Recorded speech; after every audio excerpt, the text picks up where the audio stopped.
Hello, and welcome to the Laddercast, where we teach you how to leverage your assets to change your life. I'm Sorsha Porter, and in 2016, I bought my first home, which completely changed the trajectory of my life. I turned that property into a business, a trip around the world, a new career, and quadrupled my household income. And now I'm a real estate agent licensed in Oregon and Washington. And I'm Shannon McAllister. After finishing college with a degree in finance, I was in a job I hated but couldn't quit because I wasn't making enough money. I signed up for a class to learn about mortgages taught by a real estate investor. 17 years later, I'm a nationally licensed mortgage lender, homeowner, and investor myself. We aim to educate how getting on the property ladder by owning just one home can change lives. It changed ours.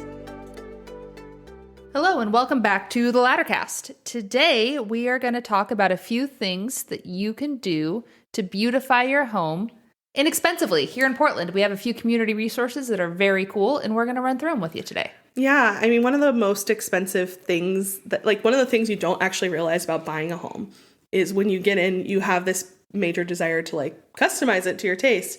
And I find that a lot of people, once they get into their first home, are all out of money. You don't have a lot of excess funds, and there are so many cool resources, particularly here where we live. This likely translates, some of them, these are national resources. Some of them, like the first one is one that's actually international. But some of them are resources that likely your community has as well. Some of them are online resources. So we hope that this gives you some great things to think about and try as you look at getting into your first home. Right. It's just a list of things to start thinking about. You're right. Some apply here, some apply other places. Every neighborhood, state, county should have similar options. And it's just a way to get thinking about what can I do and how do I do it for less money? Yeah. And it also opens up options for you, right? If you look at a home that needs some work, cosmetic work in particular, those things can get really expensive. But if you have affordable resources to make that happen less expensively for you, that's sweat equity you can put into your home at a lower cost. So hopefully you're into these and they're helpful and gives you some cool ideas. These are all things Sorsha is very into. I'm super into them. In preparing for this, I learned a whole lot of stuff today. I had no idea that a bunch of these things existed, so it's all very exciting. Yeah, I'm stoked. All right, Ready? Let's get into it. Number one, chip drop. Chip drop. I'm a really big fan of chip drop, you guys. I feel like Chip Drop should probably be sponsoring this episode because I tell everybody about them all of the time. Is it a company? Yes. It's all right. Here, I'm learning new things already. I just assumed we were talking about the concept of Chip Drop, but it is a company. It is an actual company. They're international. They have a website. And essentially you log into the website, you put in your zip code, and it will connect you to arborists who have wood chips to give away. So for those of you who don't know, when an arborist cuts down a tree and they break it up into chips, they have to pay to dispose of it at the local dump, because obviously if they kept all of the wood chips that they cut down every day, they would just never be able to move around their own properties. There's way too many wood chips. Sure. And as a homeowner, when you pay an arborist to cut down trees, you have options about what you're going to pay that arborist of how they dispose of the trees they're cutting down. You pay them extra money if you want them chipped and removed, or if you don't want to pay that extra expense, then you end up with big round pieces of hunkin' logs in your yard that you then have to deal with. And so in comes Chip Drop with a solution to help homeowners as well as arborists and the environment by recycling these unwanted wood chips and logs. So Chip Drop is a website. Okay. It's getchipdrop.com. And you log in, you can put in your zip code to see if they're in your neck of the woods. And you essentially tell them, I want a little, I want a lot, I want a whole lot as far as your wood chips go. Now, these are very ambiguous terms, and they are ambiguous for a reason. You don't get to choose how many wood chips exactly you get. And you don't get to choose when they're delivered, but they are free. To give perspective, it was going to cost me $1,500 to $700 to mulch my property. I have a 5,000 square foot lot. $1,500 to $1,700? Yes, $1,500 to $1,700. I got Chip Drop, and they dropped a load of wood chips in front of my house, as tall as my husband, who is 6'3", and as wide as my Bronco Sport. Okay. And it covered the whole yard. All for free. All right. All for free. Man, I'm learning things left and right here. You can also get, can also get logs from Chip Drop. So like you can use logs. A lot of people like to use logs to make planter beds. They'll line them all up next to each other, fill it with dirt or compost and make a planter bed out of it, or they'll use it as like an architectural feature in their yard. But again, you don't get to choose exactly how much. It is free if you want. You can pay a small extra fee, and that will get you your wood chips faster. And usually their wait time is 4 to 6 weeks to get your wood chips. For free. For free. Okay. For not free, I got them in like a week and a half. You just pay a little extra money. I paid $40 and it was totally worth it. Okay. So yeah. Chip Drop. Big fan. Okay. I'm going to sound amazed at every single bullet point we go down, because even though we talked about these in advance to be ready, I think I'm going to learn new things just like that on every single one. Yeah, it's such a cool program, and I'm such a nerd about like telling people about it. But it's so useful especially because a lot of times starter homes don't have great yards. Sure. And it's a cheap way to make your yard look so much nicer for very little money and very little work, honestly. It's not that hard to spread a bunch of wood chips around. No, and curb appeal goes a long way. When you're pulling up to your house and it looks nice from the outside, everything feels good. Yeah, that's a great resource if you're selling a home and you don't have a lot of money for yard work prep too. Sure. So what's next, Shannon? What's next? Community, county government type resources. Here in Portland, Oregon, our communities, governments have a few resources to help you out. So, number one on the list is specifically from Multnomah County, right? Yep. Mulch. Here in the Northwest, we have trees, and in the fall, they all shed their leaves and they turn into a big honking mess on every street, and you have to wear ankle boots until the street sweeper comes through and cleans up the curbs. Yep. What do they do with all that stuff? They turn it into mulch and compost. Yeah. So they clean it all up in end of fall, and then for Earth Week, they give it away. It is free as much as you can go and pick up and take away. So you do have to schlep. You got to have something to haul it in, bags, a truck, rent something from Home Depot.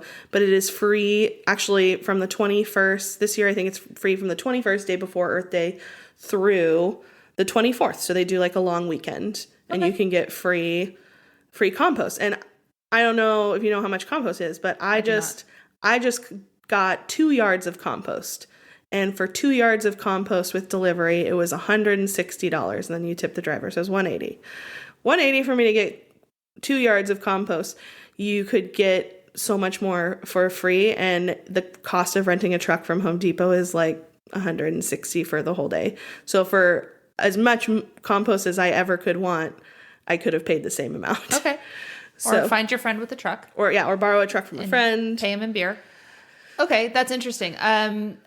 Again, I had no idea. I look forward to when street sweepers come through and clean up streets and sidewalks, because you get out of your car and you step in an ankle-deep mess of piled leaves. It gets real gross towards the end of fall here. We have so many deciduous trees, and it's so much like mucky leaves. I had no idea what they do with it. I just know that I'm grateful when they come through and the streets have been cleaned up. So that's what they do with it. Okay. They turn it into compost. You can also buy it, by the way. Here in Multnomah County, you can buy compost from the dump. Same thing, you have to go get it, but it's $25 a yard instead of, I think, like $85 at most places. Oh. So it's way cheaper. And then just during Earth Week, they offer it for free if you can come pick it up. Yep. That's wonderful. Yeah, it's really cool. I think it might be the only time government in this neck of the woods offers you anything for free. Honestly, probably, yeah. But it's a really cool program, and I'm an avid gardener, and those things they add up. They get expensive. Sure. Okay. Other community type resources to do things to beautify your space include, here again in Portland, the Audubon Society has a program to help you improve your backyard. Yeah, they have a backyard habitat certification program where you can get your backyard certified for 3 years at a time to be a native pollinator and wildlife habitat. So what that means, and for people who don't speak plant, is that there are certain plants that are native to our area that grow well here, that are, because of that, are lower maintenance. And they also attract local pollinators and wildlife, which is beneficial for our immediate environment. I have And the Audubon Society wants to encourage people to create pollinator and wildlife habitats because it helps keep our city beautiful. It's good for our ecosystem. It's good for your yard because it makes your yard way, way nicer. As a realtor who talks to a lot of people looking at yards specifically, being able to say that a yard is a native pollinator habitat and is certified is a really cool thing. It doesn't necessarily translate from like an appraisal perspective of bringing up the value of the home, but it does translate to a desirability perspective because people here love that shit. We're pretty crunchy granola in Portland, myself and Shannon included. And if someone tells me that a yard is a native pollinator habitat, I'm like, that's so cool. Because it is. Yeah, It's it really is neat. cool. It's really neat. So it's a positive thing, and it's something that you can add to your spec sheet when you're selling your home, that my yard is a certified native pollinator and habitat space. So I think that that's really cool. And the Audubon Society will provide you with resources. They'll come out and do a consult in your yard.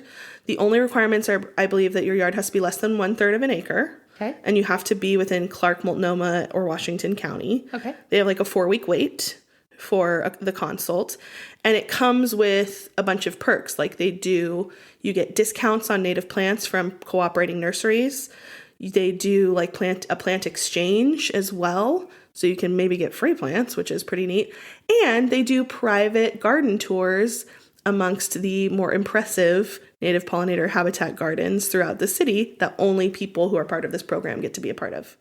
That's really cool. Isn't it cool? That's very cool. I secretly love the Audubon Society. I like to go there. It doesn't seem like it's that much of a secret. Oh. No. I like to go Shannon there. loves the environment. It is one of my favorite things about her. I mean, like, I love the environment too, but Shannon is like very hardcore advocate for taking care of our planet and our world. And I recycle a lot. Yeah. They have, it's very nice in the morning because of the outdoor bird sanctuary that they have. Yeah. You can go in the morning and essentially do your walkthrough and visit the birds before they open to the public. So there's nobody there. You can have a lovely cup of coffee, go visit Julio the owl, and just walk around the garden, say hello to everybody, and then head home. That's super cool. I love that. And if they have super secret society gardens for people, that's pretty cool. Did you just decide that you're going to sign up for this so you can be a part of the super secret garden society club? It'd be pretty fun. I'm going to need some help. I'm definitely going to sign up for it. I learned about this recently from another lender, Mac over at Guild Mortgage. He did it with his yard and he told me about it recently. And I was like, that is the coolest thing. So shout out to Mac. Thank you for the cool tip. Shannon and I are grateful for it. That's really fun. All right. So we're all going to have certified backyards. Awesome. Okay. One of the things you might need to get that certified backyard are probably some gardening type tools and equipment to make your yard workable. I think that the gardening tools were the biggest surprise expense for me as a new homeowner.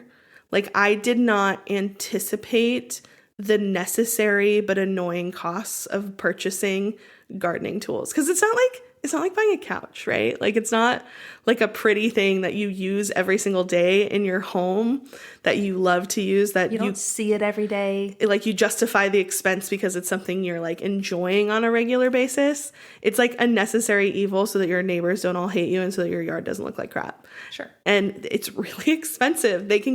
Yard tools can get so expensive. And it's when you're a new homeowner or just someone who doesn't have like a huge yard that doesn't need a ton of maintenance, it can feel kind of frivolous to purchase a $400 lawnmower when you only have, 6 square feet of grass and that needs to be mowed for 3 months out of the year. Yeah, it's just like it can get lame. And it's like, how do I justify buying? And you don't have to. That's the cool thing, is there are tool libraries. There we go. That's what we're hitting on. Tool libraries. This, again, I did not know this existed either. Yeah. There are tool libraries, just like a library for a book, where you can rent tools in your neighborhood. Yeah, it's really cool. So like there's one, I know of two specifically. There's one in Northeast Portland and one in Southeast in Lentz in my neighborhood.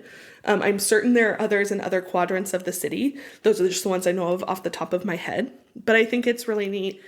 You can rent ladders for odd jobs. You can rent weed whackers, lawnmowers. Specialist tools tend to have a longer wait time. But if it's like something you need to do, a really good thing to do is to check out the tool library during the winter. Sure. make a list of the things that you know you're going to need to do in the spring and then like put in for getting on the wait list for those more unique tools. But it's free. It doesn't cost anything. And they also do like a lot of fun community events. Like ours cleans up our community garden at Lentz Park. Sure. Every year. So. Sure. Not just limited to yard tools, power tools, Oh, any yeah. other types of All things types. you may need to do work in your home. These resources exist. Yeah. Pretty cool. Not everybody needs to go buy a table saw for a one-day job. Nope, you can just rent one check one out from the library, not even rent. Yeah. That's pretty excellent. Hopefully you know how to use those tools before you go check them out and you figure that out. But if you don't, there are classes. Should we go to the classes? Yep, classes. Here we go. Here's where you can learn to use the tools that you have now checked out from the library. In Portland, we have an organization called the Rebuilding Center. Pretty neat. They do these things. They'll teach you how to do all the things in your house. Yeah, and I don't know if they're part of Habitat for Humanity or often work with Habitat for Humanity, but they essentially, the Rebuilding Center is a recycling center for household fixtures, goods, necessities. Mm-hmm. And they also do educational classes for the community that are low to no cost. Mm-hmm. So yeah, it's pretty neat. If you are working on a home and you have excess materials that you've taken out that you no longer need, think doors that you've replaced. Instead of throwing your old doors away or putting them in the dump, you can take them to the Rebuilding Center and then they put them up for sale. Sometimes they have a free section. Think of it as a household Goodwill type store. Yeah, it's specific to home ownership or home repair though. Yeah. So you can get things like, I oftentimes will tell people when they need to paint like a large area of their house for resale to go there because they always have like big ass buckets of white paint. That's a great place. And it's way cheaper than buying it new at Home Depot or whatever. Sure. I've gotten sinks there before. Like we cracked our sink at our old house and we went to the Rebuilding Center and found a white pedestal sink and replaced it. Fantastic. For $20. Fantastic. Yeah. And they offer classes if you want to learn how to do simple electrical work. Like how to change out a fixture, use a table saw. Use simple power tools, do general home maintenance things. They offer classes. You just have to go to the calendar, see what's coming up, and get yourself signed up. Yep, it's pretty cool. And they provide job opportunities for community members and help with a lot of employment programs and other things. So when you buy from the Rebuilding Center, you're helping your community in more ways than one.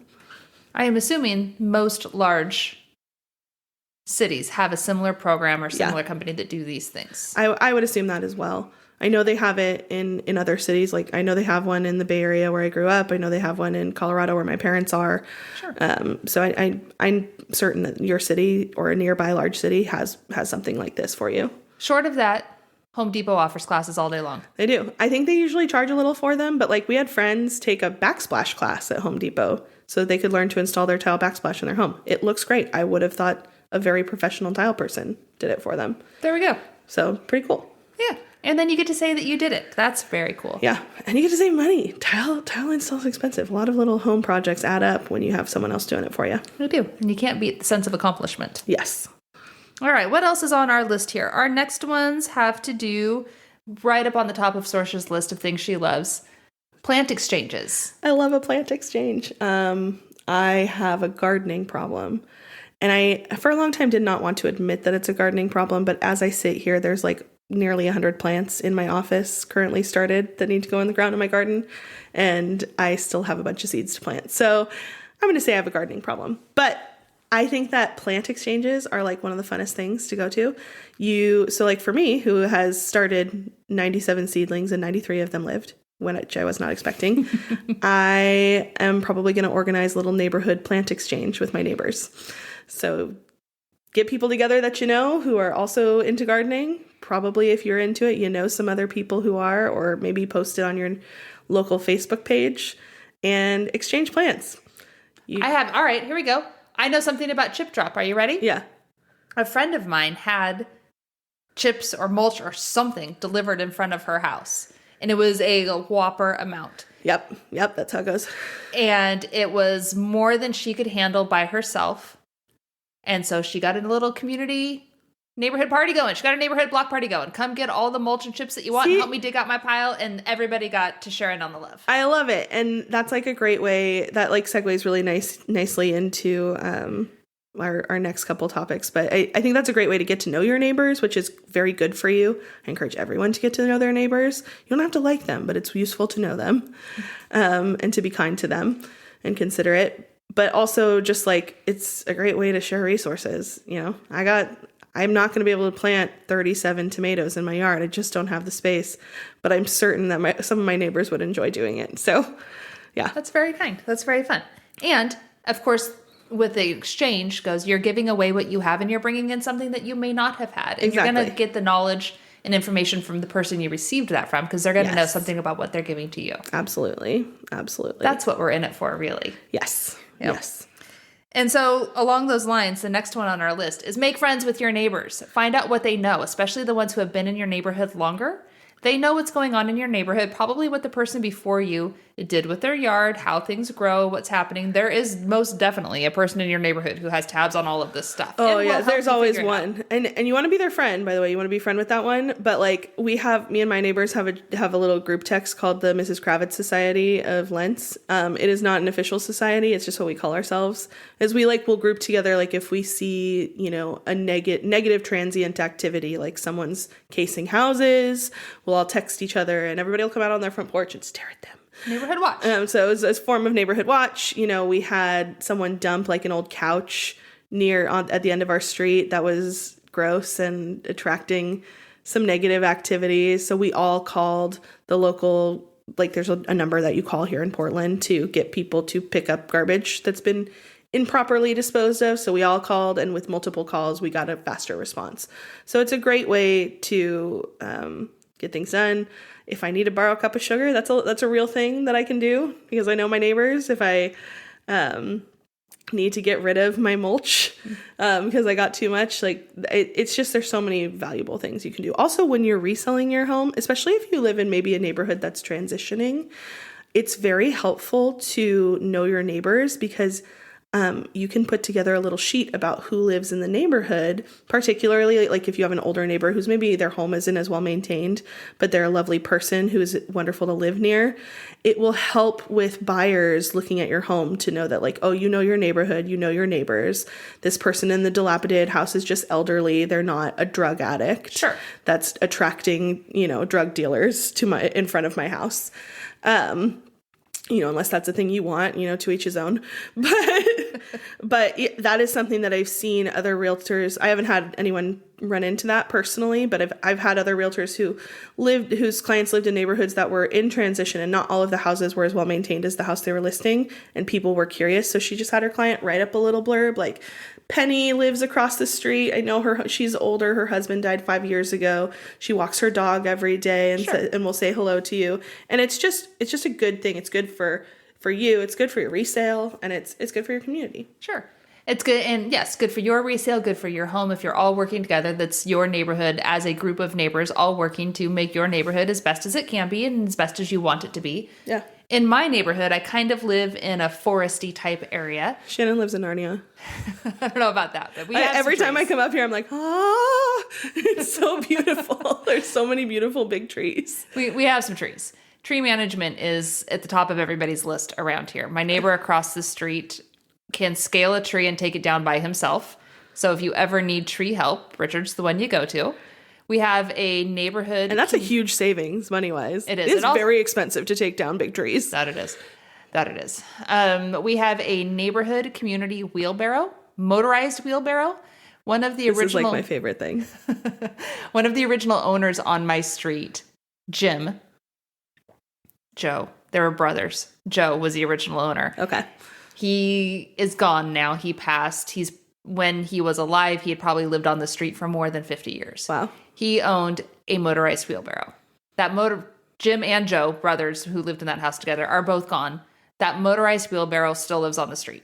And you see it coming up and down the street with neighbors. And my street is kind of long and it's a dead end. And somehow it's steep. It's steep too. It would not be fun to push a regular wheelbarrow up. No, that's correct. So it's useful and it's helpful. But somehow people at the other end of the street know about it and have it and use it. It's just, and I think Pat across the street is the one who officially inherited it. Okay. And so he owns it. But it's the community neighborhood motorized wheelbarrow. I love that. And these things are all very helpful. They're super helpful. It saves you money. It saves you time. It's so much easier to be able to run across the street than have to go, even if you can afford or want to have your own. Like, nobody likes schlepping down to Home Depot for like, well, maybe some people do. My husband likes it, but like it saves time and money. But just think through these things. I have a garage full of tools. My neighbor across the street does. We share things back, and we're sure he has something that we need to do something. Think through these things before you do the Home Depot run and buy a tool. Things like this. What resources do you have in your pocket that might be able to help you? Yep. All right. Yep. Along those lines, Buy Nothing groups. Buy Nothing's really cool. So if you don't know what Buy Nothing is, it's like an online Facebook movement designed to help people share resources. And essentially what you do is you can post things that you're giving away. People respond in the comments saying that they want it. It is isolated. You can only be part of one Buy Nothing group at a time. So, or you're only supposed to be. I don't think there's like a real way for them to manage that. But in the spirit of it, you're supposed to be in one at a time. And you join your local Buy Nothing group. So like I'm in the Lentz Buy Nothing group. And so like when I have things like, let's say, extra paper bags from a grocery run, I can, and I don't have any more room in my recycling bin, a lot of times I'll just put it on the Buy Nothing group, and someone who's like, oh yeah, I need that for a project, particularly like around the beginning of the school year for covering books, someone will come and pick it up. Oh. It's pretty cool. You can do it. I've seen people get furniture that way. Some people just want to like pay it forward. My friends got a couch from a Buy Nothing group for their they had like a second living room for the kids, and they didn't want to buy a nice new couch, so they found an old couch on a Buy Nothing group. And it doesn't matter if their teenagers spill Mountain Dew on it because it was free. Yeah. So fantastic. Yeah. All right. Well, let's see here. The official end of our list is the ever popular IKEA. Oh, IKEA. I read this week that IKEA is investing, I'm going to mess up the number, but it was something along the lines of $2.2 billion in the U.S. to open more stores, which might be the single largest investment of a company in a country ever. That's insane. Was something along the lines of what the article I read was. It's very interesting. That's very interesting. I have other thoughts on that we're going to talk about after the podcast. But I find that really interesting. But you know what? Never underestimate the power of IKEA. IKEA has a lot of really cheap, good deals. There's a few things in particular that are some of the best deals you can get on anywhere, particularly window coverings. Window coverings are like one of those things that you don't expect to be very expensive. They're so expensive. Like my mom has a 3,000 square foot house. It's got a lot of windows, and she got a quote for like $6,000 to put blinds on all her windows. If you notice, the house we're sitting in has very few window coverings. Yeah. Yeah. Only the necessary ones because they are expensive. They're so expensive. Per capita, window coverings are insane. But IKEA, if you aren't super picky about your window coverings, if the goal is to have cover it look your windows. If the goal is cover your windows and have it look not like crap, IKEA is one of the best bangs for your buck. Their white linen extra long window coverings look so nice, and it's like $6 for the rod and like $25 for a pack of two. And compared to, I don't know, like $400 a window for regular window coverings, it's so cheap. And it looks really nice. Other things like Tupperware, just the things that you realize that you need, or like storage solutions when you move into a home, IKEA is probably some of the cheapest, most decent that you can get. Sure. So I love IKEA. Don't discount the IKEA. She's basic, but there's a reason for it. Yeah. Take a snack when you go. You're going to make it through. Yeah. Get your hot dog and your ice cream cone on the way out. All right. That was 10. I think that was 10. I think we might have made IKEA. Yeah, I think that was 10. I think we did that was all of them. Look at us. There we go. Those were 10 ideas to get you thinking about what you can do to improve your home, inside or outside, with a little bit of money. You've bought a house. Now you're out of money because you spent all your money on your house. And now we need to do some things. So how do we get that done and not procrastinate about doing it? And if you're thinking that like home maintenance is going to be crazy expensive, which like the thing is, home maintenance costs money. That's just a reality of being a homeowner. Mm-hmm. Usually the cost does not outweigh the gain if you've chosen wisely. But if you are concerned about home maintenance and the cost of that, these are 10 ideas to get you thinking and to save you a lot of money and time and to teach you how to do things that maybe are keeping you on the fence about home ownership. So think about that. Let us know if this was a helpful list. We'd love to hear from you. What did we miss? Did we miss anything? Do you know about a cool program that we should know about? Because we really like to learn about those things.